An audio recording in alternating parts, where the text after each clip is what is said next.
சங்கீதம் 118 எடுத்துக்கொள்ளுங்க. சங்கீதம் 118 8, 9 வசனத்தை வாசிக்க கேட்போம். மனுஷனை நம்புவதை பார்க்கிலும் கர்த்தர் பேரில் பற்றுதலாய் இருப்பதே நலம். பிரபுக்களை நம்புவதை பார்க்கிலும் கர்த்தர் பேரில் பற்றுதலாய் இருப்பதே நலம். கர்த்தர் நல்லவர். அதே போல எரேமியா 17:7 வசனங்களை வாசிங்க. 7வது வசனம். கர்த்தர் மேல் நம்பிக்கை வைத்து கர்த்தரை தன் நம்பிக்கையாக கொண்டிருக்கிற மனுஷன் பாக்கியவான். போதும், கர்த்தர் நல்லவராய் இருக்கிறார். தேவனுக்கு மகிமை உண்டாகட்டும். இங்கு சொல்லப்பட்ட சங்கீதம் 118 8, 9 என்ன சொல்லுதுன்னா, மனுஷனை நம்புவதை பார்க்கிலும் கர்த்தர் பேரில் பற்றுதலாய் இருப்பதே நலம். பிரபுக்களை நம்புவதை பார்க்கிலும் கர்த்தர் பேரில் பற்றுதலாய் இருப்பதே நலம். எரேமியா 17:7 சொல்லுகிறது, கர்த்தர் மேல் நம்பிக்கை வைத்து கர்த்தரை தன் நம்பிக்கையாய் கொண்டிருக்கிற மனுஷன் பாக்கியவான் என்று சொல்லியிருக்கு. அப்போ இந்த வேத வசனங்களை நம்ம பார்க்கும்போது என்ன சொல்ல வருகிறதுன்னு சொன்னால், மனுஷர்களை நம்ப வேண்டாம். பிரபுக்கள்னா நல்ல வசதி வாய்ப்பு இருக்கிறவங்க, மனிதர்கள்னால் ஓரளவுக்கு வசதி வாய்ப்பு இருக்கிறவங்க, பிரபுக்கள் நல்ல அதிக வசதி வாய்ப்பு இருக்கிறவங்க. இவர்களை எந்த விதத்திலும் நம்ம என்ன பண்ணிடக்கூடாது, நம்பிவிடக்கூடாது. கர்த்தரை மட்டும்தான் என்ன பண்ணணும், நம்பி இருக்கணும். அதேபோல கர்த்தரை தன் நம்பிக்கையாய் கொண்டிருக்கணும். இவங்க தான் பாக்கியவான்கள் என்று வேதம் சொல்லுகிறதை பார்க்கிறோம். அல்லேலூயா. சரி, கர்த்தர் நல்லவராக இருக்கிறார். கடந்த நாட்களில் கூட நான் சொன்னேன், ஆமி சோத்திரம், நான் உங்களை நம்பி இல்லை, கர்த்தரையே நம்பி இருக்கிறேன். அதோடைய பொருள் என்ன என்று சொன்னால், ஊழியத்தின் பாதையில், குடும்பத்தின் காரியத்தில், சகலவற்றிலும் ஆமி சோத்திரம் ஒரு மனுஷனை நம்பிடக்கூடாது. தேவனுடைய பிள்ளைகள் தான் ஆமி சோத்திரம். இவர்கள் மாத்திரமில்லை, எனக்கு மேலே இருக்கிற ஊழியக்காரரை கூட என்ன பண்ணக்கூடாது, நம்பக்கூடாது. ஒரு ஸ்தாபனத்தை நம்பக்கூடாது. ஆமை சூத்திரம் ஊழியக்காரரை நம்பக்கூடாது.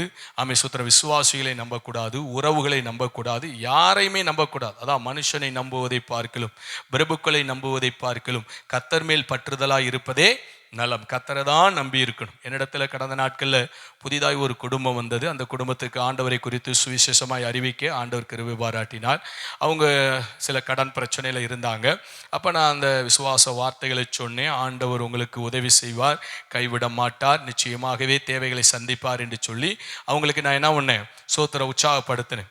ஆனால் சோத்திர நாட்கள் நெருங்க நெருங்க நெருங்க சோத்திரம் அவங்களுக்கு தேவைகள் சந்திக்கப்படாத போது ஆமை சோத்திரம் அவங்க சோத்திரம் ஆண்டவர் சந்திக்கலையே, ஆண்டவர் தரலையே அப்படின்னு சொல்லி அங்கலாய்த்தாங்க. அதுக்கப்புறம் சோத்திரம் உங்களால் ஏதாவது உதவி செய்ய முடியுமா அப்படின்னு கேட்டாங்க. நான் அப்போ சொன்னேன், ஸ்தோத்திரம், கர்த்தரை நம்புங்க, கர்த்தர் நிச்சயமாய் உதவி செய்வார். நம்ம கர்த்தரிடத்துல கிட்டி சேர அதிகமாய் கர்த்தரை நாம் தேடும்போது கர்த்தர் நமக்கு நன்மையான காரியங்களை செய்வார். அப்போ சோத்திரம் அந்த சகோதரன் என்கிட்ட சொன்னார், சோத்திரம் என்னதான் கர்த்தர்னு சொன்னாலும் மனுஷன் மூலியமாகத்தானே அவர் உதவி செய்ய முடியும், அவர் நேரடியாக வந்து உதவி செய்ய முடியாதே அப்படின்னு சொன்னார். உண்மை, 100% அவர் சொன்னது உண்மை. மனுஷன் மூலியமாக தான் ஆமை கர்த்தர் என்ன பண்ணுவார், உதவி செய்வார். ஆனால் அந்த மனுஷன் யாருன்னு தெரியாது. அந்த மனுஷன் யாருன்னு தெரியாது. நம்முடைய சொந்தக்காரவங்களா, நண்பர்களா, இல்லை சோத்திர உறவுக்காரவங்களா, வேலை ஸ்தலத்தில் கூட இருந்து வேலை பணியாற்றுகிறவர்களா, இல்லை நம்முடைய நண்பர்களா, இல்லை சோத்திர ஒரு சபைக்கு போனால் சபை விசுவாசிகளா, ஆமை சோத்திர இல்லை ஒரு ஊழியக்காரரா, எதுவுமே நமக்கு தெரியாது. அந்த நபர் யாருன்னு யாருக்குமே தெரியாது. யாருக்கு மட்டும்தான் தெரியும், கர்த்தருக்கு மட்டும்தான் தெரியும். அப்ப கர்த்தருக்கு தான் இது தெரியுங்கிறதுனால ஆமை ஸ்தோத்திரம், நாம் கர்த்தரை நோக்கி பார்க்கும்போது எந்த மனிதனை கொண்டு அந்த வேலைகளை செய்ய கர்த்தர் சித்தம் கொண்டு இருக்கிறாரோ அந்த மனிதனை கொண்டு அந்த வேலைகளை என்ன பண்ணுவார், செய்து முடிப்பார்.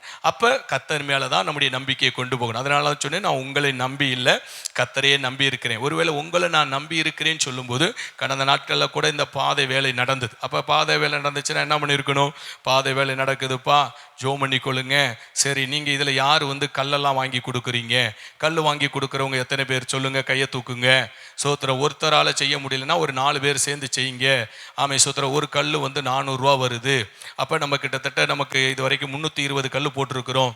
அப்போ 100 கல்லுக்கு நமக்கு 40,000 ரூபா வந்துடும். அதனால முடியலைன்னா ஆளுக்கு ஒரு 10 கல்லாக என்ன பண்ணுங்க, உங்களால் முடிஞ்சால் 50 கல் வாங்கி கொடுங்க, உங்களால் முடிஞ்சால் 100 கல் வாங்கி கொடுங்க, உங்களால் முடிஞ்சால் இல்லை ஒரு 10 கல்லாவது வாங்கி கொடுங்கன்னு சொல்லி நான் உங்கள்கிட்ட கேட்பேனானால் அது உங்களை நான் நம்பி இருக்கிறேன் அர்த்தம். கர்த்தர் நல்லவராக இருக்கிறார். அதுபோல் சோத்திரம் நம்ம கிட்டத்தட்ட 25 மூட்டை சிமெண்ட் வாங்கியிருக்கிறோம். ஆமென் சோத்திரம். அப்போ 25 மூட்டை யார் வாங்கி கொடுக்குறீங்க? இல்லை ஒருத்தவங்க 10 வாங்கி கொடுக்குறீங்களா, ஒருத்தவங்க 5 வாங்கி கொடுக்குறீங்களா அப்படின்னு சொல்லி சோத்திரம் யார் கையை தூக்குங்க அப்படின்னு சொல்லி, சரி நீங்கள் இத்தனை மூட்டை வாங்கி கொடுங்கன்னு சொன்னால் சோத்திரம் கர்த்தர் மனுஷன் மூலியமாக தான் செய்கிறாரு. ஆனால் இப்போ நான் சொல்லும்போது உங்களை நான் சார்ந்து இருக்கிறதா இருக்கும். அதுபோல் ஜல்லி யார் கொடுக்குறா? ஆமென் சோத்திரம். அதுபோல் இதோடைய காரியங்கள் முழுவதும் மணல் வாங்கணுமே, மணல் மட்டும் கிட்டத்தட்ட 25,000 ரூபாய் கிட்ட ஆயிருக்கு. அப்போ 25,000 ரூபாய் யார் மணல் வாங்கி கொடுக்கறது? ஆமென் சோத்திரம். இப்படி சோத்திரம் அநேக சபைகளில் செய்கிறாங்க. ஒரு விசேஷத்தை கூட்ட வச்சுட்டா கூட ஊழியக்காரருக்கு இவ்வளோ காணிக்கை கொடுக்கணும். யார் எந்திரிச்சு நில்லுங்க அப்படின்னு சொல்லுவாங்க. ஒரு குடும்பம் எந்திரிப்பாங்க, 2 குடும்பம் எந்திரிப்பாங்க சோத்திரம், இல்லைன்னா ஒரு 3 குடும்பம் எந்திரிப்பாங்க. இப்படி எந்திரிச்சு அந்த காரியங்களை செய்வாங்க. அது நல்லது, போகட்டும், கர்த்தருக்கு ஸ்தோத்திரம். அதுபோல் என்ன பண்ணுவாங்க சோத்திரம், அந்த கன்வென்ஷன் கூட்டத்துக்கு ஊழியக்காரவங்களுக்கு ஆகாரம் யார் செஞ்சு கொடுக்கறது, அதை யார் பொறுப்பெடுக்கிறது? அதுக்கப்புறம் சோத்திரம் விசுவாச மக்கள் நூற்றுக்கணக்கில் வருவாங்களே, முதல் நாள் ஆகாரத்திற்கு இவ்வளவு செலவாகுது, அதை யார் பொறுப்பெடுக்கிறது? ஆமென் சோத்திரம். 2வது நாளுக்கு இவ்வளவு ஆகுது, 3வது நாளுக்கு இவ்வளவு ஆகுது. ஆமென் சோத்திரம். அதுபோல் இந்த மாதத்தில் கரண்ட் பில் இவ்வளவு ஆகுது, இதெல்லாம் யார் பொறுப்பெடுக்கிறது? அதனால சோத்திரம் எல்லாரையும் கையை தூக்க சொல்லி, அதுக்கு பேர் வாக்கு பண்ணுதல் சொல்லுவாங்க. ஆமென். வாக்கு பண்ண சொல்லி அதை என்ன பண்ணுவாங்க? நிறைவேற்ற செய்வார்கள். ஆமென் சோத்திரம். இந்த அனுபவங்கள் சில திருச்சபைகளில் இருக்கு. ஆனால் கர்த்தர் சோத்திரம் நம்மளை அந்த பாதையில் நடத்தலை. அதனால நம்ம அந்த சபையை குற்றப்படுத்தலை. ஆனால் நமக்கு தேவன் காண்பித்த பாதையிலே கர்த்தர் என்ன பண்ணுகிறார்? நம்மளை நடத்தி கொண்டு போகிறார். தேவனுக்கு மகிமை உண்டாகட்டும். அதனால நான் சொல்லுகிற காரியம் என்னவென்றால், கர்த்தரே நம்பி இருக்கிறோம். கர்த்தர் யாரை கொண்டு என்ன பண்ணுவார்? செய்வார். அதனால தான் சோத்திரம் உங்களை நம்பி இல்லை, நான் கர்த்தரை நம்பி இருக்கிறேன் என்று சொல்லுகிறோம். அதுபோல சோத்திரம் ஊழியர் குடும்பத்துடைய தேவைக்காகவும் சொல்லுவாங்க. சோத்திரம் எங்களுடைய படிப்புக்காக, எங்களுடைய பிள்ளைகளுடைய படிப்புக்காக யார் செலவு பண்ணுறீங்க? ஆமை சோத்திரம். எங்களுடைய குடும்ப தேவையை யார் பொறுப்பெடுக்கிறது? கரண்ட் பில்லை யார் கட்டுறது? இப்படி சோத்திரம் அநேக காரியங்களில் சோத்திர விசுவாசிகளை ஆமை சோத்திர பெயரிட்டு சொல்லி, நீங்கள் இந்த பொறுப்பை பாருங்கள், நீங்கள் இந்த காரியத்தை செய்யுங்க சோத்திரம், நீங்கள் மாதம் மாதம் என்ன பண்ணுங்க, வண்டிக்கு பெட்ரோல் போடுங்க, அப்படியெல்லாம் சோத்திரம் சொல்லுகிற சில இடங்கள் உண்டு. ஆமை சோத்திரம். நம்ம அப்படிப்பட்ட பகுதிக்கு நேராக கடந்து போகிறது இல்லை. நம்ம சோத்திர கர்த்தரை நம்பி இருக்கிறோம். ஆமை சோத்திர கர்த்தர் சோத்திரம் தேவனுடைய பிள்ளைகள் மூலியமாய் சந்திக்கிறார். ஆனால் யாரை கொண்டு சந்திக்கணுங்கிறதை தெய்வம் தீர்மானிக்கிறவராய் இருக்கிறார். தேவனுக்கு மகிமை உண்டாகட்டும். வேதத்தில் பார்ப்பீர்களானால் நெகேமியா, எஸ்ரா, செருபாபேல் இவர்களுடைய தலைமையிலே அலங்கமும் ஆலயமும் கட்டப்படுகிறது. அப்படி அலங்கமும் ஆலயமும் கட்டப்படும் போது ஆண்டவர் சொல்வார், இஸ்ரவேல் ஜனத்திற்குள்ள யாருடைய இருதயம் ஏவப்படுகிறதோ அவர்கள் அலங்கத்தை கட்டும்படியாகவும் ஆலயத்தை கட்டும்படியாக என்ன பண்ணுவார்கள்? கொடுப்பார்கள். அதனை கொண்டு அவர்கள் அலங்கத்தையும் ஆலயத்தையும் கட்டி முடித்தார்கள் என்று சொல்லி பார்க்கிறோம். கோரேசுடைய ஆவியை கர்த்தர் என்ன பண்ணார்? ஏவினார். ஆமை சோத்திரம். அப்ப சோத்திரம் இப்படி ராஜாக்களை ஏவுவார், பிரபுக்களை ஏவுவார், தேவனுடைய பிள்ளைகளை ஏவுவார். அவர்கள் தங்களுடைய கர்த்தருடைய ஏவுதலின்படியாக கர்த்தருடைய காரியங்களுக்காய் கொடுப்பார்கள். அதை கொண்டு கர்த்தருடைய வேலைகளை செய்து முடிக்கிறோம். மற்றபடி ஸ்தோத்திரம் மனிதர்களை சார்ந்து கொள்ளக்கூடாது. ஆனால் கர்த்தரை நம்பி இருக்கணும். கர்த்தர் மனிதர்கள் மூலியமாக தான் காரியங்களை செய்வார். அது எந்த மனிதன் என்பது நமக்கு தெரியாது, கர்த்தர் தான் அறிவார். அதான் கர்த்தரையே நம்ம சார்ந்து இருக்கணும். சில சமயங்களில் மனுஷனை நம்பி இருக்கும்போது தரேன்னு சொன்னவங்க எத்தனையோ இடங்கள்ல சபைகள்ல ஆமை சோத்திரம் சர்ச்சு கட்டுறதுக்கு இடம் தரேன்னு சொன்னவங்க கடைசியில் என்ன பண்ணுவாங்க? தர முடியாதுன்னு சொல்லிடுவாங்க. ஒரு ஆசீர்வாதம் கிடைக்கும் போது வாக்கு பண்ணுவாங்க, நான் சபைக்கு கீபோர்டு வாங்கி தரேன்பாங்க, சபைக்கு இதை செஞ்சு கொடுக்குறேன்பாங்க, அதை செஞ்சு கொடுக்குறேன்பாங்க.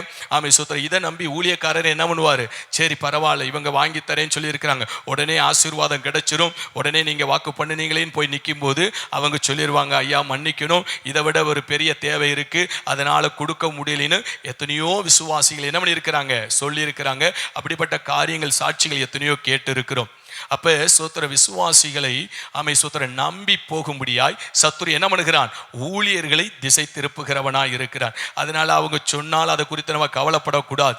ஆமை சோத்திரம். செஞ்சா அவங்களுக்கு பாக்கியம், அவ்வளவுதான் சோத்திரம். அதுபோல இந்த சோத்திரம் இந்த பாதை காரியத்தில் கூட கர்த்தரின் இடத்துல சொன்ன காரியம் அதுதான், நான் யாருடைய இருதயத்தை ஏவுவனோ அவர்கள் இதற்கென்று கொடுப்பார்கள், இந்த வேலைகளை செய்து முடிப்பீர்கள் என்று சொல்லி கர்த்தர் எனக்கு வாக்கு பண்ணியிருந்தார். அந்த விசுவாசத்தோடு தான் ஜெபித்தோம். காரியங்களை கர்த்தர் வாய்க்க பண்ணினார். அல்லேலூயா. எந்த மனுஷனையும் நம்பி இல்லை, கர்த்தரையே நம்பி இருந்தோம். கர்த்தர் ஆமை சோத்திரம் யாரை கொண்டு செய்ய அவர் சித்தம் கொண்டிருந்தாரோ அவர்களை கொண்டு செய்தார். அதுபோல எனக்கு தெரிந்தவங்க சோத்திரம் இதற்குரிய காரியங்களை உதவி செய்கிறேன் என்று சொன்னாங்க. ஆமை சோத்திரம், நான் இதற்கு ஒரு பொருத்தனை வைத்திருக்கிறேன்னு சொன்னாங்க. ஆனால் என்னுடைய இருதயம் சொன்னது, ஆமை சோத்திரம், தேவ சித்தம் இல்லாவிட்டால் அவர்களாலே கொடுக்க முடியாது. அந்த பாக்கியம் அவங்க இருந்தால் மட்டும்தான் அவர்களாலே கொடுக்க முடியும் என்று சொல்லி மனதிலே ஒரு யோசனை வந்தது. ஆனால் அவங்க வாழ்க்கையில் பெற வேண்டிய நன்மை பெற முடியாமல் போனதுனால அவங்களால சோத்திரம் இந்த காரியத்தில் உதவி செய்ய முடியலை. அப்போ அவங்க சொல்லிட்டாங்களேன்னு சொல்லி அவர்களை நம்ம நோக்கி பார்க்க முடியாது. ஆமை சோத்திர, கர்த்தரை தான் நோக்கி பார்க்கணும். அப்போ பாருங்க, சோத்திர கர்த்தர் அற்புதமாய் யாரை கொண்டும் ஆமை ஸ்தோத்திரம் இந்த வேலைகளை செய்து முடிப்பதற்கு தேவன் கிருபை பாராட்டினார். அல்லேலூயா. சரி, தேவனுக்கு மகிமை உண்டாகட்டும். இந்த பாதை காரியத்தை கூட சாட்சி பகரணும் என்று சொல்லி ஆமை ஸ்தோத்திரம் வாஞ்சிக்கிறேன். தேவனுக்கு மகிமை உண்டாகட்டும். இந்த பாதை காரியத்தை நம்ம துவங்கின நாட்கள் எப்போ அப்படின்னா தீவிரமாய் மே மாதத்தில் எப்படியாவது ஆமை சோத்திரம் இந்த பாதை காரியத்தை செய்து முடிக்க வேண்டும் என்று சொல்லி நம்ம இந்த எல்லைக்குள்ளே 2019 வந்தோம். ஆமை ஸ்தோத்திரம் ஜூன் மாதத்தில் கடந்து வந்தோம். கிட்டத்தட்ட நமக்கு ஆமை ஸ்தோத்திரம் 5 வருடங்கள் ஆயிருச்சு. அதனால எப்படியாவது சோத்திரம் இந்த பாதை காரியத்தை நாம் செய்ய வேண்டும் என்று சொல்லி தொடர்ந்து இந்த 5 வருடங்களாய் ஜெபித்தோம். இதற்காய் பல முயற்சிகள் எடுத்தோம். தலைவரை பார்த்தோம், கிராம சபை கூட்டத்தில் 2 முறை போய் அந்த மனுவை கொடுத்தோம். அதுபோல் கவுன்சிலரை பார்த்தோம், அதுபோல் மெம்பரை பார்த்தோம், அதுபோல் கவுன்சிலர் ஒரு முறை வந்து இந்த கிராமத்துக்கு இந்த பகுதிக்கு சாங்ஷன் ஆகிருக்கு, ஆமை சோத்திரம் இதை போட்டு கொடுக்குறேன்னு சொல்லி ஆமை சோத்திரம் அளவெல்லாம் அளந்துட்டு போனாங்க. ஆனாலும் காரியங்கள் ஆமை சோத்திரம் நம்ம நினைத்தபடி நடக்கலை. ஆமை சோத்திரம் அப்படியே தொடர்ந்து ஓடிக்கொண்டே இருந்தது. கர்த்தர் நல்லவராக இருக்கிறார். அதை தொடர்ந்து மினிஸ்டரை பார்த்தும் கூட நம்ம கொடுத்தோம். ஆமை சோத்திரம் அதை தொடர்ந்து சிஎம் ஆமை சோத்திரம் திண்டுக்கலுக்கு ஒரு முறை அந்த வழியாய் பயணம் போகும்போது நேரடியாக அவங்களுடைய கரத்தில் கொடுப்பதற்கும் ஆமை சோத்திரம் ஒரு சூழ்நிலை உண்டானது. அந்த சூழ்நிலை நேரடியாக அவங்க கையில் மனுவையும் கொடுத்தோம். ஆனால் சோத்திரம் இந்நாள் வரைக்கும் அதற்கு எந்த விதத்திலும் ஆமை சோத்திரம் அந்த காரியங்கள் நடக்கலை. அதுக்கப்புறம் தொடர்ந்து ஜெபித்தோம் ஆண்டுடைய சமூகத்தில். கர்த்தாவே, உமக்கு சித்தமானால் ஆமை சோத்திரம் அரசாங்கத்தின் மூலியமாய் அந்த காரியங்களை செய்து கொடுக்கப்படணும். இல்லைனா எங்களை கொண்டு அந்த வேலைகளை செய்ய உமக்கு சித்தமானால் நாங்கள் அந்த காரியங்களை செய்வதற்கு எங்களை பலப்படுத்தணும் என்று சொல்லி ஜெபித்தோம். கர்த்தர் ஏற்ற வேலைகளை நம்மளை கொண்டு அந்த வேலைகளை செய்வதற்கு தேவனாகிய கர்த்தர் கிருபை பாராட்டினார். அல்லேலூயா. சரி, தேவனுக்கு மகிமை உண்டாகட்டும். இதற்காக நான் கொஞ்சம் சில காரியங்களை சேர்த்து வந்தேன் இந்த வேலைக்காக. குறைஞ்சபட்சம் நமக்கு 2 லட்சம் ரூபாய் நெருக்கி பிடிக்கும். என்னுடைய கணிப்பு ஒரு 2.5 லட்சம் ரூபா வரும் என்று சொல்லி ஸ்தோத்திரம். அதனால் என்னால் முடிந்த அளவுக்கு சோத்திரம் 1 லட்சம் கூட என்னால் சேர்க்க முடியல. ஆனாலும் கிட்டத்தட்ட ஒரு 3/4 சேர்த்து வருவதற்கு தேவன் கிருபை செய்தார்.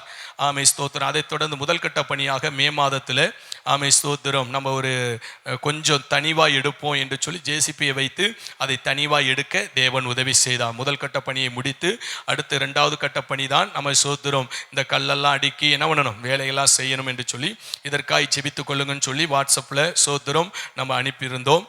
சோத்திரம். அதில் சோத்திரம் கர்த்தருடைய சோத்திரம் தேவனுடைய பிள்ளைகள் ஊழியர்கள் யாருடைய இருதயம் ஏவப்பட்டதோ அவர்கள் மூலியமாய் ஒரு குறிப்பிட்ட தொகை சந்திக்கப்பட்டது. எனக்கே ரொம்ப ஆச்சரியமாக இருந்தது.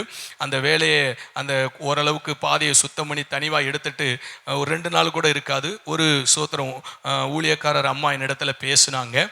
சோத்திரம் வீடியோ பார்த்தம்பான்னு சொன்னாங்க. ஜெபம் பண்ணிக்கங்கன்னு சொன்னோம். ஆனால் நம்ம எதிர்பார்க்கல. சோத்திரம் அவர்கள் மூலியமாய் ஒரு தேவை சந்திக்கப்பட்டது. சோத்திரம் கர்த்தர் என்னிடத்துல பேசினார் என்று சொல்லி அப்படி ஒரு தொகையை தந்தார்கள். கர்த்தருக்கு ஸ்தோத்திரம். அது எனக்கு ரொம்ப ஆச்சரியமாக இருந்தது. அதுபோல சோத்திரம் இன்னொரு குடும்பம் சோத்திரம் அவர்கள் மூலியமாய் தேவைகள் சந்திக்கப்பட்டது. தொடர்ந்து ஒரு 4 குடும்பத்தின் மூலியமாக சோத்திரம் ஒரு குறிப்பிட்ட தொகை சந்திக்கப்பட்டது. அதற்காக என் தேவனை ஸ்தோத்தரிக்கிறேன். இந்த காரியங்கள் சந்திக்கப்பட்டவுடனே தான் நான் விசுவாசித்தேன், தேவன் இந்த காரியத்தை செய்ய தீவிரிக்கிறார், அதனால முழு தொகையும் ஆண்டவர் சந்திப்பார் என்று சொல்லி ஒரு விசுவாசத்தோடு இந்த வேலைகளை செய்யலாம் என்று சொல்லி அதற்கான முயற்சிகளை எடுத்தோம். அதற்குரிய ஆட்களை நபர்களை போய் பார்த்தோம். அவர்களை பார்த்து பேசி ஒழுங்குபடுத்தி அவங்களுக்கு ஒரு 15,000 அட்வான்ஸாய் கொடுப்பதற்கு தேவனாகிய கர்த்தர் கிருபை பாராட்டினார். அல்லேலூயா. தேவனுக்கு மகிமை உண்டாகட்டும். கர்த்தருக்கு ஸ்தோத்திரம். அதை தொடர்ந்து ஸ்தோத்திரம் பல சூழ்நிலைகள் கடந்து வந்தது. அவங்க கிட்டத்தட்ட ஜூன் மாதம் நமக்கு கன்வென்ஷன், அதற்குள்ளே போட முடியுமான்னு கேட்டோம். அதற்குள்ளே போட முடியாதுன்னு சொன்னாங்க. ஏன்னா அவங்களுக்கு சோத்திரம் அந்த குவாரியில் ஒரு கேஸ், அந்த கேஸ் நிமித்தமாய் 2 வருடமாய் அது தடை செய்யப்பட்டு சோத்திரம் அவங்க எந்த விதமான பொருளை வந்து வெளியில் கொண்டு போக முடியல. ஆனால் இதை எங்களிடத்தில் எதுவுமே சொல்லலை. சோத்திரம் ஏதோ பர்மிட் கிடைக்கல, அந்த நேரத்தில் தேர்தல் நடந்து கொண்டிருந்ததுனால தேர்தல் முடித்த உடனே பர்மிட் கொடுத்துருவாங்க, நாங்கள் கொண்டு வந்து சேர்த்துறோன்னு சொன்னாங்க. அதனால் நான் என்ன பண்ணிட்டேன், நம்பி 15,000 ரூபாய் கொடுத்துட்டேன். ஆமை ஸ்தோத்திரம். அதுக்கப்புறம் ஸ்தோத்திரம் விசாரிக்கும் போது ஸ்தோத்திரம் இன்னும் பர்மிட்டு கிடைக்கலன்னு சில மாதங்கள் அப்படியே கடந்து போகுது. இதற்கிடையில ஸ்தோத்திரம் என்னுடைய தகப்பனார் மரிக்கிறார். ஆமை ஸ்தோத்திரம். அதனால ஸ்தோத்திரம் சில சூழ்நிலைகள் ஆமை ஸ்தோத்திரம் பொருளாதாரத்தில் சில காரியங்கள் செலவு செய்யப்பட்டதா இருந்தது. ஆமை ஸ்தோத்திரம் அந்த வேலைக்காக நான் சேர்த்து வந்த காரியங்கள் ஆமை ஸ்தோத்திரம் அதில் பொருளாதாரங்கள் செலவழிந்தது. அதைத் தொடர்ந்து ஆமை ஸ்தோத்திரம் வீட்டை கொஞ்சம் ஆல்ட்ரேஷன் பண்ணோம். எங்கள் அம்மா என்னோடு கூட இருக்கிறபடினாலே அந்த அட்டாச்சு பாத்ரூம் செய்து கொடுக்கணும். ஆமை ஸ்தோத்திரம் அவங்க இரவு வெளியில் வர பயப்பட்டாங்க. அதனால ஸ்தோத்திரம் அதற்காகவும் ஸ்தோத்திரம் சில வேலைகள் நிமித்தமாகவும் என்னுடைய பொருளாதாரங்கள் கடந்து போனது. அதைத் தொடர்ந்து ஆமை ஸ்தோத்திரம் பிள்ளைகளுடைய படிப்பு ஜூன் மாதம் 2 வேளை, ஒன்று கன்வென்ஷன் நடந்தது. ஆமை ஸ்தோத்திரம் அதனுடைய காரியங்களிலும் ஆமை ஸ்தோத்திரம் பொருளாதாரங்கள் கொஞ்சம் கடந்து போனது. பிள்ளைகளுடைய படிப்பின் நிமித்தமாகவும் பொருளாதாரம் கடந்து போனது. அதனோடு கூட ஸ்தோத்திரம் ஊழியருடைய பிள்ளைங்க, விசுவாசுடைய பிள்ளைங்க, அவங்களுக்கு நாள முடிந்த படிக்க வேண்டிய உதவிகளை செய்ய முடியாய் அந்த வேலையில் கடந்து போனோம். அதன் நிமித்தமாகவும் பொருளாதாரங்கள் கடந்து போனது. இதைத் தொடர்ந்து ஸ்தோத்திரம் ட்ரஸ்ட்லேருந்து ஆமை ஸ்தோத்திரம் 12A ஆமை ஸ்தோத்திரம் ரினிவல் பண்ணணும். அதற்கு 20,000 ரூபா உடனடியாக கட்டணும்னு சொன்னாங்க. அந்த காரியங்களுக்கு நேராய் கடந்து போகும்படியாகவும் இப்படி பல சூழ்நிலைகள் ஆமை ஸ்தோத்திரம் இந்த மே மாதத்திலும் ஜூன் மாதத்திலும் ஜூலை மாதத்திலும் கடந்து வந்ததுனால ஆமை ஸ்தோத்திரம் அதில் சில பொருளாதாரங்கள் கடந்து போனது. இதனால ஸ்தோத்திரம் எனக்கு கொஞ்சம் ஆமை ஸ்தோத்திரம் அச்சம் வந்தது. எப்படி நம்ம அந்த பாதை காரியத்தை கடந்து போகிறோம். அதனால அவங்க கால தாமதப்படுத்தும் போது நான் என்ன பண்ணலை, அவங்கள அவசரப்படுத்தலை. ஏன்னா ஸ்தோத்திரம் நம்ம பணம் கொடுக்கணுமே. ஆமை ஸ்தோத்திரம். அப்போ நம்ம எப்படி அந்த காரியங்களை செய்ய முடியும்? கிட்டத்தட்ட ஸ்தோத்திரம் 2 லட்சம் ரூபாய்க்கு மேலே வருமே, அவ்வளோ தொகை நம்ம இடத்துல ஒன்றுமே இல்லையே என்று சொல்லி அதனால் நானும் அந்த காரியங்களை மாதத்துக்கு ஒரு முறை என்ன சூழ்நிலை அப்படின்னு சொல்லி தான் கேட்டுக்கிட்டு இருந்தேன். அவங்களும் ஸ்தோத்திரம் பர்மிட்டு கிடைக்கலன்னு சொன்னாங்க. அதை தொடர்ந்து ஸ்தோத்திரம் இன்னொரு சூழ்நிலையை சந்தித்தோம். இந்த கரெக்டாக இந்த பாதை காரியம் நெருங்கி வருகின்ற வேளையில் ஒரு குடும்பத்திற்கு ஆமை ஸ்தோத்திரம் உதவி செய்ய வேண்டிய இக்கட்டான சூழ்நிலையில் தள்ளப்பட்டேன். கர்த்தர் நல்லவராக இருக்கிறார். ஒருவேளை நான் ஆமை ஸ்தோத்திரம் உதவி செய்ய முடியாத ஒரு சூழ்நிலை போகும்பொழுது ஆமை ஸ்தோத்திரம் அவங்க ஸ்தோத்திரம் குடும்பமாய் இல்லைனா ஒரு சில நபர்கள் தற்கொலைக்கு நேராய் தங்களை மாய்த்து கொள்ளும்படியான இடத்துக்கு நேராய் அவர்கள் கடந்து போக வேண்டிய ஒரு சூழ்நிலை, அப்படிப்பட்ட ஒரு நிர்பந்தமான ஒரு இடத்துல இருந்தாங்க. அதனால் ஆண்டவருடைய சமூகத்தில் ஊக்கமாய் ஜெபித்தேன். விசுவாசத்தை அவங்களுக்கு ஸ்தோத்திரம் கர்த்தரால முடியாத காரியம் ஒன்றுமில்லை என்று சொல்லி அவங்களுக்கும் ஆமை ஸ்தோத்திரம் அந்த காரியங்களை சொல்லி உற்சாகப்படுத்தினோம். ஆனாலும் ஸ்தோத்திரம் நாட்கள் இல்லாத ஒரு சூழ்நிலையாக இருந்ததுனால அவங்க அப்படியே சோர்ந்து போய் கொண்டே இருந்தாங்க தேவ சமூகத்தில். ஏன்னா மறுநாள் அவ்வளோ பெரிய தொகையை சந்திக்கணும். ஆமை ஸ்தோத்திரம் முதல் நாள் இரவுல தேவ சமூகத்தில் நான் ஜெபிக்கும் போது கர்த்தர் சொன்னார், கிரியை இல்லாத விசுவாசம் செத்ததா இருக்கிறது என்று சொல்லி. நீ விசுவாசத்தை குறித்து சொல்ற, ஆனால் உன்னால் முடிந்த ஒரு உதவியை நீ செய்யும் பொழுது அவர்கள் கர்த்தரை விசுவாசிப்பார்கள் என்கிற ஒரு காரியத்தை கர்த்தர் உணர்த்தினார். ஆனால் என்னிடத்துல ஒன்றுமே இல்லை, நான் எப்படி என்ன செய்ய போறேன் என்று தெரியல. ஆனாலும் கர்த்தருடைய சமூகத்தில் ஜெபிச்சுட்டு ஆமை ஸ்தோத்திரம் எப்படியாவது மறுநாள் அவங்களை அந்த பிரச்சனையிலிருந்து தூக்கி எடுக்க வேண்டும் என்று சொல்லி ஆமை ஸ்தோத்திரம் அதற்காக நான் பயண களத்தை தொடர்கிறேன். நானும் என்னுடைய மனைவியும் கூட அவங்க இருக்கிற இடத்துக்கு போய் அந்த காரியங்களை ஒழுங்குபடுத்த முடியாய் கர்த்தர் அற்புதமாய் ஆமை ஸ்தோத்திரம் என்னால் முடிந்த காரியங்களை ஆமை ஸ்தோத்திரம் பெறட்ட முடியாகவும் இன்னொரு ஊழியக்காரவங்க இந்த சூழ்நிலை உணர்ந்து அவங்களும் உதவி கரத்தை நீட்டினாங்க. ஆமை ஸ்தோத்திரம் அதுபோல ஸ்தோத்திரம் இன்னொருத்தவங்க வேலை பார்க்கிற இடத்துல அவங்க மேனேஜர் ஆமை ஸ்தோத்திரம் அவங்களுடைய ஓனர் மூலியமாய் சில உதவிகள் கிடைத்தது. இப்படி அந்த நாளிலே அவ்வளோ பெரிய தொகையை சந்தித்து அவர்களை அந்த பிரச்சனையிலிருந்து தூக்கி எடுப்பதற்கு தேவனாகிய கர்த்தர் கிருபை பாராட்டினார். அல்லேலூயா. சரி, இப்படி நான் அந்த சூழ்நிலைக்காய் நான் பைக்கில் போகும்போது எனக்கு ஒரு ஃபோன் கால் வருது. எங்கேருந்து வருதுன்னா ஸ்தோத்திரம் இந்த கல் கொடுக்குறவங்க ஃபோன் அடிக்கிறாங்க, பர்மிட்டு கிடச்சிருச்சு, நாளைக்கு நாங்கள் உங்களை வந்து பார்க்குறோம், நாளை மறுநாள் கல் இறக்குறோம்னு சொல்கிறாங்க. எனக்கு தூக்கி வாரி போட்டுருச்சு. ஏன்னா இவங்களுக்கு நம்ம உதவி செய்யும்படி கடந்து போகிறோம். இருக்கிறத எல்லாவற்றையும் ஏற்கனவே பல சூழ்நிலைகளில் பொருளாதாரம் போயிருச்சு. இப்போ இருக்கிற சூழ்நிலையில் எல்லாத்தையும் வலிச்சு ஸ்தோத்திரம் ஒன்றுமே இல்லைங்கிற இடத்துக்கு தான் நம்ம வந்து நிற்கிறோம். அப்போ என் மனதில் 2 காரியம் ஓடுது. ஆமை ஸ்தோத்திரம் கல்லை பார்ப்போமா, இல்லை இந்த குடும்பத்தை ஸ்தோத்திரம் தூக்கி எடுப்போமா? ஆமை ஸ்தோத்திரம் ஒருவேளை ஸ்தோத்திரம் கல்லை பார்க்கிற இடத்துக்கு போனாலும் ஆமை ஸ்தோத்திரம் அந்த அளவுக்கு தேவைகள் முழுவதையும் சந்திக்க முடியாது. ஆனால் முக்கால்வாசிக்கு நம்ம நெருங்கிடலாம். ஆமை ஸ்தோத்திரம். ஆனால் இவங்க ஸ்தோத்திரம் ஜீவனுக்கு நஷ்டம் வந்துருச்சுன்னா ஆத்துமா ஸ்தோத்திரம் எல்லாம் நஷ்டப்பட்டுருமே. அதனால ஸ்தோத்திரம் கர்த்தருக்குள்ள விசுவாசித்து விசுவாசித்தேன். எப்படியும் கர்த்தர் உதவி செய்வார். முதலாவது இந்த குடும்பத்திற்கு ஜீவனுக்கு முக்கியத்துவம் கொடுப்போம் என்று சொல்லி ஆமை சோத்திரம் அவங்கள போய் அந்த நாளில் பார்த்து ஆமை சோத்திரம் அதுக்கு வேண்டிய முயற்சிகளை எடுத்து அந்த குடும்பத்தை தூக்கி எடுப்பதற்கு தேவனாகிய கர்த்தர் கிருபை பாராட்டினார். அல்லேலூயா, கர்த்தருக்கு ஸ்தோத்திரம். அதுபோல் மதிய ஆகாரம் கூட வாங்கி சாப்பிட பணம் இல்லை. ஆமை சோத்திரம். அதனால கையேந்து பவனில் அவங்களுக்கு செலவு வச்சிடக்கூடாது இல்லையா. ஆமை சோத்திரம். கையேந்து பவனில் சாப்பிட்டுட்டு தொட்டுக்க கூட ஒரு வடை வாங்கலான்னு சொல்லி வண்டி எடுத்தேன். ஆனால் சோத்திரம் வடை வாங்குறதுக்கு ஒரு ரூபா இல்லைங்கிறது எனக்கு தெரியல. பர்ஸ் எடுத்து பார்த்தா ஒரு ரூபா கூட இல்லை. அதனால வண்டியை வச்சுட்டு இருக்கிறத மட்டும் சாப்பிட்டுட்டு ஆமை சோத்திரம். அவங்க கூட எங்களுடைய சூழ்நிலை அறிஞ்சு அவங்க 500 ரூபா செலவுக்கு கொடுக்குறதா சொன்னாங்க. வேண்டாம் சோத்திரம், உங்கள் சூழ்நிலை நீங்கள் பாருங்கள், கர்த்தர் எல்லாவற்றையும் நன்மையாக நடத்துவார் என்று சொல்லி அதனோடு கூட நாங்கள் புறப்பட்டு வந்தோம்.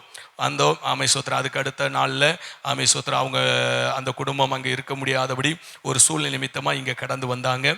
அவங்களுக்கு மீண்டும் கர்த்தரை குறித்து சொல்லி அவர்களை பலப்படுத்த கர்த்தருடைய ஆவியானவர் இரக்கம் செய்தார்.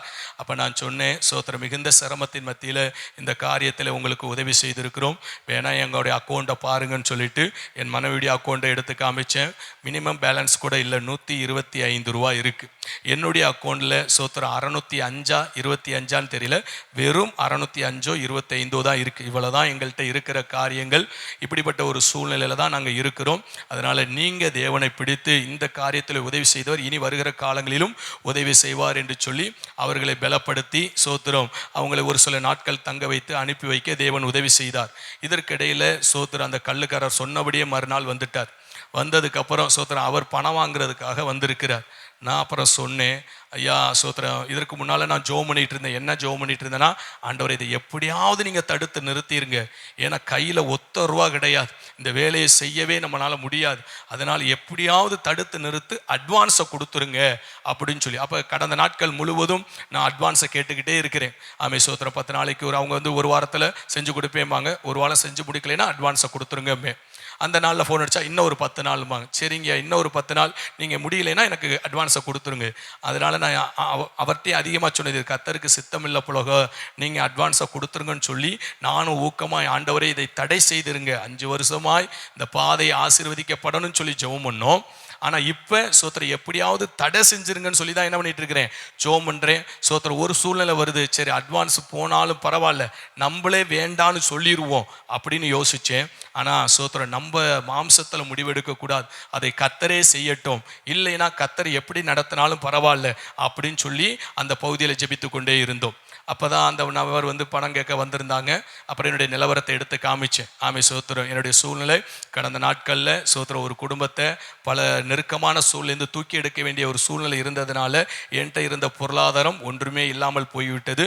என்னுடைய அக்கௌண்ட் பேலன்ஸை பாருங்கள், என் மனைவிக்கு 125 ரூபா தான் இருக்குது, என்னுடைய அக்கௌண்ட்டில் 605 10 தான் 25 தான் இருக்குது, இவ்வளவு தான் இருக்குது. ஆனால் நீங்கள் வேலை செஞ்சு முடித்ததற்கு பின்பதாக ஆமை சோத்திரம் உங்களுடைய காரியங்களை நிச்சயமாய் நான் கொடுத்து விடுவேன், நீங்கள் வேலையை துவங்குங்க அப்படின்னு சொன்னேன். ஏன்னா ஏற்கனவே நம்ம பேசியிருந்த ஒழுங்கு என்னன்னா, ஆமை சோத்திரம் ஒரு லோடு ஆமை வந்து இறங்கினா 40,000 ரூபா கொடுக்கணும், இது மாதிரி 4 லோடு இறங்கணும். ஆமை சோத்திரம் அதை தொடர்ந்து நம்ம மண் அடிக்கணும், சிமெண்ட் வாங்கணும், சோத்திரம் மற்ற வேலைகள்லாம் இருக்குது. அதெல்லாம் சேர்ந்து வரும்போது கிட்டத்தட்ட 2லேருந்து 2 தாண்டும் அப்படிங்கிற ஒரு கணிப்பில் நம்ம இருந்தோம்.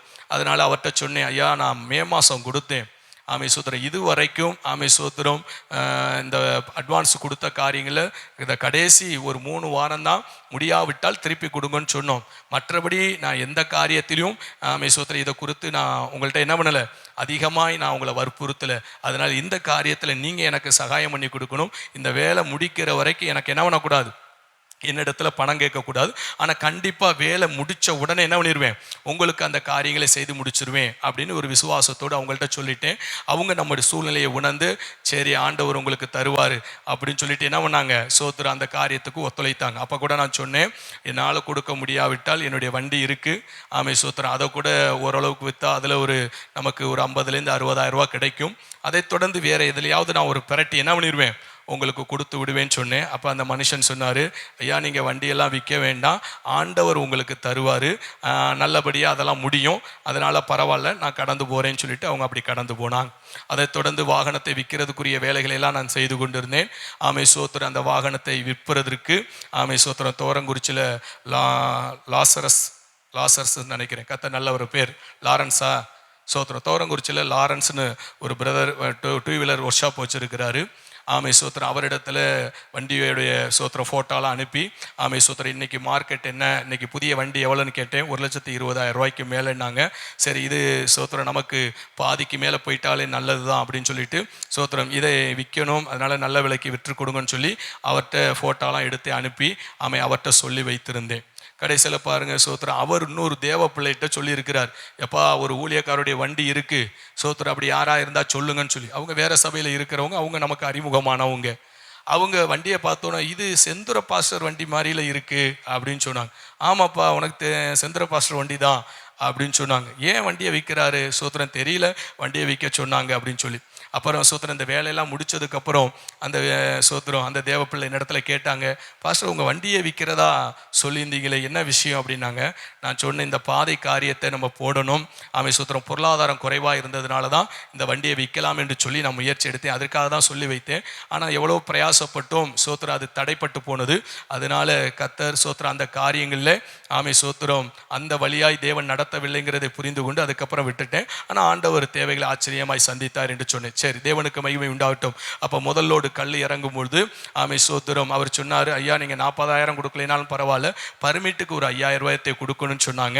ஆண்டவர் பாருங்க அன்னைக்கு ஒரு தேவனுடைய பிள்ளைகள் மூலியமாக அந்த தேவைகளை கத்த சந்தித்தார். அதுபோல 2வது லோடு இறங்கும் போதும் அப்படி சோத்திரம் அற்புதமாய் சோத்திரம் ஒரு தேவ பிள்ளைகள் மூலியமாய் அந்த தேவைகளை சந்தித்தார். அதைத் தொடர்ந்து சோத்திரம் அடுத்த திங்கட்கிழமை மணல் இறக்கணும். ஆனால் சோத்திரம் கிட்டத்தட்ட அது 20,500 ரூபா நம்முடைய தேவை இருந்தது.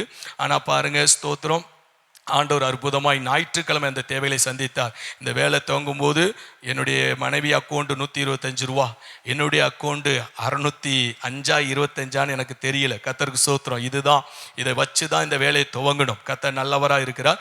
அதுபோல சோத்திரம் அந்த மணல் இறக்கிறதுக்கு தேவன் உதவி செய்தார். அதைத் தொடர்ந்து ஜேசிபி வேலை கிட்டத்தட்ட 4 மணி நேரம் ஓடினது. 1 மணி நேரத்துக்கு 1,200 ரூபா, கிட்டத்தட்ட 4,800 ரூபா. சோத்திரம் கிட்டத்தட்ட 5,000 ரூபா கிட்ட. அதுக்கு பணம் சுத்தமாக இல்லை. அப்போ என்னுடைய சபையின் மூப்பர் லாரன்ஸ் பிரதர்கிட்ட சொல்லி அனுப்பினேன், நீங்கள் போட்டு கொடுத்துருங்க, அவரை பார்த்து 4,000 ரூபான்னு சொல்லுங்கள், 1 மணி நேரத்துக்கு 1,000 ரூபான்னு சொல்லி கொடுங்க, இல்லை 1,200 கேட்டால் கேட்ட பணத்தை கொடுத்துருங்க, நான் உங்களுக்கு அப்புறம் தந்துடுறேன்னு சொன்னேன். அவர் போய் சோத்திரம் அந்த ஜேசிபி ஓனர் இடத்துல சொல்லும் பொழுது அவர் சொன்னார், சோத்திரம் இது கர்த்தருடைய வேலை தானே, சோத்திரம் ஒரு புறஜாதி மனிதன் தான், ஆனால் அவர் சொன்னார் கர்த்தருடைய வேலை, அதனால இதுக்கு 1 ரூபா வேண்டாம் என்று சொல்லி அதற்கு வேண்டாம் என்று சொல்லி அவங்க என்ன பண்ணிட்டாங்க சோத்திரம் 1 ரூபா கூட வாங்கலை. அது நிமித்தமாய் நமக்கு அந்த ஒரு கடன் இல்லாதபடியும் தேவன் பாதுகாத்தார். தேவனுக்கு மகிமை உண்டாகட்டும், கர்த்தருக்கு ஸ்தோத்திரம். அதைத் தொடர்ந்து சோத்திரம் அந்த வேலைகள் படிப்படியாய் வேலைகள் நடந்தது. சோத்திரம் அதை நான் வாட்ஸ்அப்பில் போட்டிருப்பேன். சோத்திரம் முதல் வாரத்தில் சோத்திரம் அக்டோபர் மாதம் கர்த்தர் நல்லவராக இருக்கிறார்.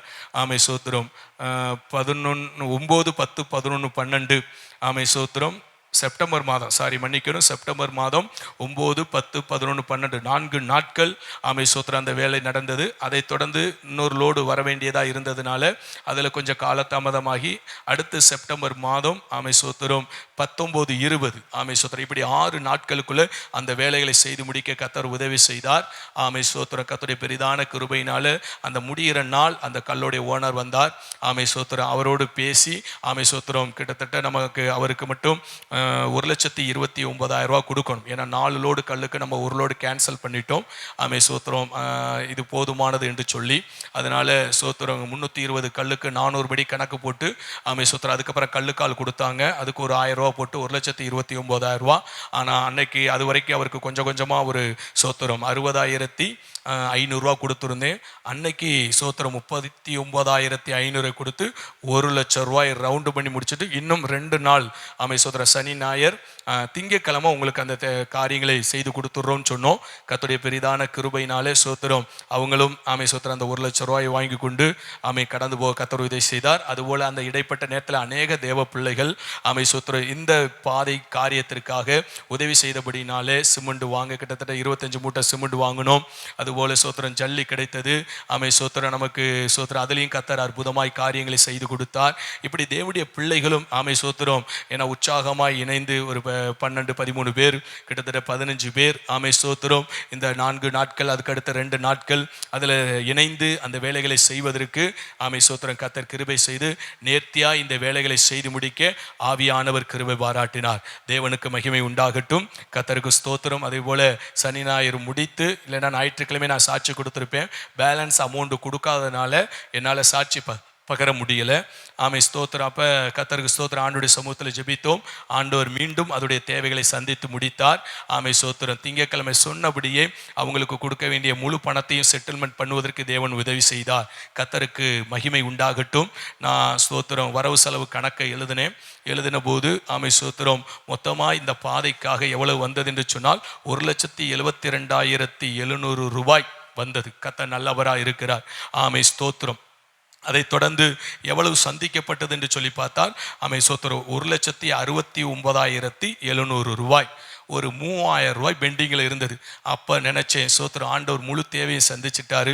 நம்மளுடைய பங்களிப்புன்னு இந்த பாதைக்கு போடணும். அதனால் நம்ம அந்த 3,000 ரூபாயை போட்டுட்டோம்னா 1,72,700 ரூபா வரவு செலவு சரியாக முடிஞ்சிருச்சுன்னு அந்த கணக்கை முடிக்கும்போது ஒரு தேவப்பிள்ளை வந்து 3,000 ரூபாயை கொடுத்தாங்க. ஆமை ஸ்தோத்திரம். பாருங்கள் ஸ்தோத்திரம். நாங்கள் அதில் 1 ரூபா கூட போட முடியாதபடிக்கு அந்த முழு தொகையையும் ஆண்டவரை சந்தித்தார். வரவு 1,72,700, செலவு 1,72,700. 1 ரூபா குறைவும் இல்லை, 1 ரூபா கூடவும் இல்லை. கர்த்தர் அற்புதமாக இந்த வேலைகளை செய்து கொடுத்தார். அல்லேலூயா. கரந்தட்டி கர்த்தருடைய நாமத்தை மகிமைப்படுத்துவோமா? கர்த்தருக்கு ஸ்தோத்திரம், ஸ்தோத்திரம், ஸ்தோத்திரம், ஸ்தோத்திரம். தேவனுக்கு மகிமை உண்டாகட்டும். இதுபோல கர்த்தர் இந்த பாதை காரியத்தில் கர்த்தரையே நம்பி இருந்ததுனால கர்த்தர் மனிதர்களை கொண்டு ஆமை ஸ்தோத்திரம் தேவ பிள்ளைகளை கொண்டு அந்தந்த நேரத்தில் அந்த தேவைகளை தந்து ஆச்சரியமாய் கர்த்தர் நடத்தினார். தேவனுக்கு மகிமை உண்டாகட்டும். அதனால நானும் உங்களுக்கு சொல்லுகிற ஒரு காரியம் உண்டு. இந்த ஊழியத்தின் பாதையில் ஆண்டுடைய சமூகத்தில் தொடர்ந்து ஜெபிக்கும் பொழுது ஒரு காரியத்திற்காக அந்த நேரமும் காலமும் வரும்பொழுது ஒருவேளை நம்முடைய கைகளில் அதை செய்யும்படியான ஒரு பலனோ இல்லை பொருளாதாரமோ இல்லாமல் இருந்தாலும் நாம் ஜெபித்த ஜெபத்தை வைத்து கர்த்தர் மேல் வைத்திருக்கிற நம்பிக்கை வைத்து ஆமை ஸ்தோத்திரம் நிச்சயமாகவே காரியங்களை அற்புதமாய் செய்து கொடுக்க ஆவியானவர் போதுமானவராய் இருக்கிறார். அல்லேலூயா. தேவனுக்கு மகிமை உண்டாகட்டும். கடந்த காலங்களில் கூட ஸ்தோத்திரம் இந்த ஆலய பிரதிஷ்டையின் போது ஆமை ஸ்தோத்திரம் முதல் நாள் நானும் என்னுடைய ஊழியக்கார தலைமை போதகர் பேசி கொண்டிருக்கிறோம். அப்போ கேட்குறாரு, ஆண்டவர் எப்படிப்பா தேவைகள் எல்லாம் சந்திச்சிட்டாரா அப்படின்னு கேட்டார். கிட்டத்தட்ட கடைசி நாட்களில் பெரிய வேலை பார்த்தோம். ஒரு 4-5 நாட்களுக்குள்ள ஆமை ஸ்தோத்திரம் மிகப்பெரிய வேலைகளை செய்து முடிக்க பரலோகத்தின் தேவன் உதவி செய்தார். 4 பாத்ரூம் அஸ்திபாரம் போட்டு அதை கட்டி முடித்து அதுக்கு ஸ்தோத்திரம் அதுக்கு கதவு போட்டு ஆமை ஸ்தோத்திரம் அதுபோல் அதுக்கு டேங்க் வைத்து ஆமை ஸ்தோத்திரம் செப்டி டேங்க் வைத்து மேலே ஷீட்டு போட்டு சகல வேலைகளையும் 4 நாளுக்குள்ளே 4 பாத்ரூமை கட்டி முடித்து ஆமை ஸ்தோத்திரம் அந்த வேலைகளை செய்து முடித்தோம். அதை தொடர்ந்து அதே நாட்களில் அது 4-5 நாட்களுக்குள்ள ஸ்தோத்திர சர்ச்சுக்கு முன்னாலேயும் ஸ்தோத்திர சைடுலையும் செட்டு போடுவதற்கு கர்த்தர் உதவி செய்தார். அதே 4-5 நாட்களில் ஸ்தோத்திரம் சர்ச்சுடைய ஜன்னல் வேலை முழுவதையும் முடிக்க, அதுபோல் அதே 5 நாட்களுக்குள்ள ஆமை ஸ்தோத்திர எலக்ட்ரிக் வேலையும் பிளம்பிங் வேலையும் இப்படி ஸ்தோத்திர கிட்டத்தட்ட அந்த 4-5 நாட்களில் கிட்டத்தட்ட 4 லட்சம் ரூபா ஆண்டவர் அற்புதமாக இந்த தேவைகளை சந்தித்து ஆமை ஸ்தோத்திர அந்த வேலைகளை நேர்த்தியாய் செய்து முடித்தார். அப்போ இதெல்லாம் ஆண்டவர் அற்புதமாக சந்தித்தார். ஆண்டவர் அந்த 4 நாட்களுக்குள்ள 4 லட்சத்தை தேவன் தந்து ஆமை ஸ்தோத்திரம் இந்த அத்தனை வேலைகளையும் செய்து முடிக்க கர்த்தர் கிருபை செய்தார். நாளைக்கு பிரதிஷ்டைனா முதல் நாள் 7 மணிக்கு சகல வேலைகளையும் செய்து முடிக்க பரலோகத்தின் தேவன் உதவி செய்தார். அல்லேலூயா. தேவனுக்கு மகிமை உண்டாகட்டும். கர்த்தருக்கு ஸ்தோத்திரம். ஏன் இந்த சாட்சியை பகிர்றேன்னா ஸ்தோத்திரம் அந்த முடியும் பொழுது பாஸ்டர் கேட்டார், இன்னும் ஏதாவது இருக்கான்னு கேட்டால் ஒரே ஒரு காரியம் சொன்னேன். ஆமை ஸ்தோத்திரம் இந்த பிரதிஷ்டைக்காக ஆமை ஸ்தோத்திரம் சாப்பாடு காரியம்தான் அந்த தேவைகள் சந்திக்கப்பட வேண்டியதாக இருக்குது. ஆமை ஸ்தோத்திரம் என்னுடைய தேவையாக இருந்தால் கூட சாதாரண சாம்பார் சாதம் போட்டுருவேன். இது கர்த்தருடைய வீட்டு வேலையாக இருக்கிறனால ஒரு மட்டன் பிரியாணி போடணுங்கிற ஒரு வாஞ்சை ஆமை ஸ்தோத்திரம் அதற்குரிய தேவைகள் இல்லைனாலும் கர்த்தர் சந்திப்பாருங்கிற விசுவாசத்தோடு அந்த வேலைகளை செய்து கொண்டு இருக்கிறேன்னு சொன்னேன். அப்போ எவ்வளோன்னு கேட்டார். கிட்டத்தட்ட ஸ்தோத்திரம் நமக்கு கறியே நமக்கு 32,000க்கு மேலே, அதற்கப்புறம் கடை ஜாமான், அதுக்கப்புறம் சோத்திரம் ஸ்பீக்கர், அதற்குரிய வேலைகள், அதுக்கப்புறம் ஊழியக்காரர்களுக்கு மாத்திரம் சோத்திரம் கர்த்தருடைய பெரிதான கிருபையினால 50,000க்கு மேலே காணிக்கை கொடுப்பதற்கு தேவன் உதவி செய்தார். இப்படி 1,10,000 ரூபா அந்த பிரதிஷ்டைக்கான ஒரு செலவு வந்தது. ஆமை சோத்திரம். இது மட்டும்தான் என்னிடத்துல சோத்திரம் சந்திக்கப்படலை பாஸ்டர். அதனால மற்றபடி மற்ற எல்லா காரியங்களையும் கர்த்தர் சந்தித்தார் என்று சொல்லி கர்த்தருடைய நல்ல நாமத்திற்கு மகிமையான சாட்சி பகர கர்த்தர் கிருபை செய்தார். ஆமை சோத்திரம். அப்போ ஆலய பிரதிஷ்டையில் எனக்கு ஒரு காரியம் என்னுடைய இருதயத்தில் உண்டு. ஆமை சோத்திரம். ஞாயிற்றுக்கிழமை ஆராதனையை தவிர வேறு எந்த விசேஷத்த கூட்டமாக இருந்தாலும் சரி, வேறு எந்த பிரதிஷ்டையாக இருந்தாலும் காணிக்கை எடுக்கக்கூடாது. இதுவரையும் அப்படி எடுத்ததும் இல்லை. ஆனாலும் சோத்திரம் பரிசுத்தவான்கள் சொன்னாங்க, கண்டிப்பாக காணிக்கை எடுக்கணும்ப்பா அப்படின்னு சொன்னாங்க. அதனால் என்னால் மறுப்பு சொல்ல முடியல. ஆண்டவர்கிட்ட சொன்னேன், ஆண்டவரே சோத்திரம் காணிக்கை எடுக்க விரும்பலை, ஆனால் பரிசுத்தவான்கள் சொல்கிறாங்க, அதனால் உடன்படுகிறேன், ஆனாலும் உங்களுடைய சித்தம்பான்னு சொல்லி ஜெபித்து கடந்து போனேன். அதற்கென்று ஜெபிக்கும்படி ஆமை சோத்திரம் RS மங்கலத்தில் இருக்கிற வேதமாணிக்கம் ஐயா தான் சோத்திரம் அந்த டைம் டேபிளில் ப்ரேயர் பாயிண்ட்ஸுக்கு அந்த காணிக்கைக்காய் ஜெபிக்கிறது ஜெபத்தில் பேர் போடப்பட்டிருந்தது. அவரும் கடந்து வரலை. அதுபோல் ஸ்தோத்திரம் அன்னைக்கு 2 செய்தியாக இருந்தனால நேரம் கூடுதலானதுனால சோத்திரம் அந்த காணிக்கைங்கிற ஒரு பகுதியை கர்த்தர் என்ன பண்ணிட்டார், ஆமை சோத்திரம் நீக்கி போட்டார். காணிக்கை எடுக்க முடியாத ஒரு சூழ்நிலை போனது. அதற்காய் தேவனை ஸ்தோத்தரிக்கிறேன். கர்த்தர் என் விண்ணப்பத்தை கேட்டு அந்த காரியங்களை செய்து கொடுத்தார். அல்லேலூயா. கர்த்தருக்கு ஸ்தோத்திரம். தேவனுக்கு மகிமை உண்டாகட்டும். அதைத் தொடர்ந்து வந்தவங்க காணிக்கை பெட்டியில் காணிக்கை போட்டுட்டு போனாங்க. என்னுடைய கரங்களிலும் கொடுத்தாங்க. நானும் ஜெபித்து அந்த காணிக்கை பெட்டியில் போட்டேன். கர்த்தருக்கு மகிமை உண்டாகட்டும். கர்த்தருக்கு ஸ்தோத்திரம். அப்படி அந்த நாள் முடிந்தது. மறுநாள் ஆமை சோத்திரம் காணிக்கை பெட்டி எடுத்து ஆமை சோத்திரம் அதனுடைய காரியங்களை எண்ணி பார்க்கும்போது சோத்திரம் கண்கலங்கி நின்றேன். தேவன் செய்த அற்புதத்திற்கு மகத்துவத்திற்கு அளவே கிடையாது. கிட்டத்தட்ட 1,08,000 சம்திங் இவ்வளவு காணிக்கை வந்திருந்தது. ஆமை சோத்திரம். நான் நாள் தான் பாஸ்டர் சொன்னேன், 1,10,000 சொன்னேன். ஆண்டவர் 1,08,000 சொச்சத்தை தந்திருக்கிறார் என்று சொல்லி அப்புறம் தான் யோசித்து பார்த்தேன். எந்த ஆலய பிரதிஷ்டைக்கு நான் குடும்பமாய் காணிக்கை போடுவதுண்டு. ஆனால் நான் இந்த ஃபங்க்ஷனில் கூடவே இருந்ததுனால காணிக்கை போட மறந்துட்டேன். அந்த மீதம் நான் போட வேண்டிய காணிக்கை என்று சொல்லி மீத காணிக்கையை நான் போட்டு 1,10,000 ரூபாய் அந்த காணிக்கை அந்த காரியத்தை பிரதிஷ்டைக்காய் வந்த செலவை முழுவதையும் தேவன் தந்து அன்னைக்கே அந்த பணத்தை எடுத்து ஆமை சோத்திரம் அவர்களிடத்தில் கொடுத்து முடிக்க தேவனாகிய கர்த்தர் கிருபை பாராட்டினார். அல்லேலூயா. பார்த்தீங்களா, தேவன் எப்படி மகத்துவமான காரியங்களை செய்திருக்கிறார். தேவனுக்கு மாத்திரம் மகிமை உண்டாகட்டும். காணிக்கை எடுக்கலை, ஆனால் கர்த்தர் ஸ்தோத்திரம் அற்புதமாய் காணிக்கை பெட்டியில் 1,10,000 சொச்சத்தை கொண்டு வந்து அடிமை மனைவி பிள்ளைகளுடைய காணிக்கை சேர்த்து 1,10,000 முதல் நாள் பேசுகிற அந்த 1,10,000 தேவையை சந்தித்து ஆமை சோத்திரம் அதில் கடன் இல்லை என்கிற சொல்லுக்கு நேராய் கொண்டு சென்று மகிமையாய் இந்த காரியங்களை கர்த்தர் நேர்த்தியாய் செய்து முடித்தார். அல்லேலூயா. கர்த்தர் நல்லவர். இந்த ஊழியத்தின் பாதையில் கர்த்தரினை துவங்கின அந்நாள் முதல் இந்நாள் வரையும் தேவனே சார்ந்து இருக்கிறேன். சகல தேவைகளையும் கர்த்தர் அற்புதமாய் செய்து கொண்டு இருக்கிறார். அதனால தான் இந்த வேத வசனத்தை நான் சொன்னேன். சங்கீதம் 118 8-9 வசனமும் எரேமியா 17:7 கர்த்தரை தான் நம்ம நம்பி இருக்கணும். கர்த்தர் யாரை கொண்டு செய்வார், எந்த காரணத்தை கொண்டும், எந்த ஊழியமாக இருந்தாலும் சரி, விசுவாசுடைய குடும்பத்துடைய தேவைகளாக இருந்தாலும் சரி, எந்த மனுஷனையும் நம்ம நோக்கி பார்க்க வேண்டாம். நிச்சயமாய் நம்முடைய தேவைகள் காரியங்களை தேவன் அறிவார். ஆமை சோத்திரம். நிச்சயமாய் இந்த ஆலயத்தின் பிரதிஷ்டை காரியத்திலும் தேவன் பிரமிக்கத்தக்கதான அற்புதங்களை என் வாழ்க்கையில செய்திருக்கிறார். அதுபோல இந்த பாதை காரியத்திலும் ஒன்றும் இல்லாத இடத்தில் இருந்து அத்தனை தேவைகளையும் அற்புதமாய் செய்து முடித்து நான் இருக்கிறவராகவே இருக்கிறேன், இந்த ஊழியத்திலே நான் இருக்கிறேன், உன்னோடு கூட இருக்கிறேன் என்பதை கர்த்தர் விளங்க பண்ணி காரியங்களை மகிமையாய் செய்து கொடுத்தார். அல்லேலூயா. அந்த தேவனுக்கு சதாகாலமும் மகிமை உண்டாகட்டும். இந்த ஊழியத்திற்காக சோத்திர ஆலயத்தின் காரியத்திற்காக இந்த பாதை காரியத்திற்காக அநேக பரிசுத்தவான்கள் கர்த்தருடைய ஊழியர்கள் தேவ ஜனங்கள் ஜெபித்திருக்கிறாங்க. அவர்களை தேவன் அளவில்லாமல் ஆசீர்வதிப்பாராக. இதற்காய் அநேகர் பிரயாசப்பட்டிருக்கிறாங்க. தங்களுடைய சரீர உழைப்பை கொடுத்திருக்கிறாங்க, தங்களுடைய பொருளாதாரத்தை கொடுத்திருக்கிறாங்க. இதற்குரிய பிரதிபலனையும் இதற்குரிய ஆசீர்வாதத்தையும் நிச்சயமாய் அவர்களுடைய வாழ்க்கையில தந்து தேவனாகிய கர்த்தர் ஆசீர்வதிப்பாராக. அதனால சோத்திரம், எந்த மனிதனையும் நம்பாதீங்க, கர்த்தரை மாத்திரம் நம்பி இருங்க. அதனால தான் கடந்த நாட்களில் சொல்லும்போது நான் யாரையும் நம்பி இல்லை, கர்த்தரை மாத்திரம் நம்பி இருக்கிறேன். இருக்கிறேன். அவர் நிச்சயமாகவே ஆமை சோத்திரம் மனிதர்கள் மூலியமாக தான் அந்த வேலையை செய்வார். ஆனால் அந்த மனிதர்கள் யார் என்று எனக்கு தெரியாது. ஆனால் சோத்திரம் கர்த்தரை நோக்கி பார்க்கும்போது யாருடைய இருதயத்தை ஏவி அந்த வேலைகளை செய்து முடிக்க வேண்டுமோ அப்படியாய் கர்த்தர் அப்படிப்பட்ட சோத்திரம் கர்த்தருடைய பிள்ளைகளை கொண்டு அவங்களுடைய இருதயங்களை ஏவி காரியங்களை செய்து முடிக்க கர்த்தர் உதவி செய்வார், உதவி செய்திருக்கிறார். உங்க வாழ்க்கையிலும் அப்படிப்பட்ட மகத்தான காரியங்களை செய்ய அவர் வல்லமையுள்ள தேவனாய் இருக்கிறார். அல்லேலூயா, தேவனுக்கு மகிமை உண்டாகட்டும். அதனால சோத்திரம் மனுஷனை நம்புவதை பார்க்கலும் பிரபுக்களை நம்புவதை பார்க்கலும் கர்த்தர் மேல் நம்பிக்கையாய் இருப்பதே நலம். ஆமை சோத்திரம் கர்த்தரை தன் நம்பிக்கையாய் கொண்டிருக்கிற மனுஷன் பாக்கியவன். அவரை மட்டும் நம்பி ஜீவிங்க, நிச்சயமாகவே அவர் நம்முடைய வாழ்க்கையிலே பெரிய காரியங்களை செய்து முடிப்பார். அல்லேலூயா. சரி.